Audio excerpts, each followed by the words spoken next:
make one other point just related to perhaps process, because in the end, if the last thing we want to do, of course, is have you all go back, spend more time, come back to us again. Like, we understand it's already an expensive process, and we don't want to kind of belabor the point. If you have an agreement with the neighbors, ultimately, I think that's fine. I think my concern is, where can we kind of earlier in the process kind of express a little bit more of our preference and expectation to preempt some of the pre-negotiation that you may feel interested or compelled to do, which isn't to say, we should always talk to interested neighbors and talk to community groups and talk to, in this case, the neighboring condo association.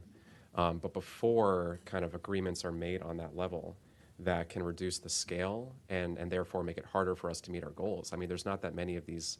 Well, unfortunately, there's probably too many of these sites, but like after we sort of chip away, we really need to maximize these opportunities. I think that we as a board kind of need more opportunities to weigh in and make you feel more comfortable as applicants, coming to us. Like, the negotiation should really sort of, this is where I think a lot of it should lay.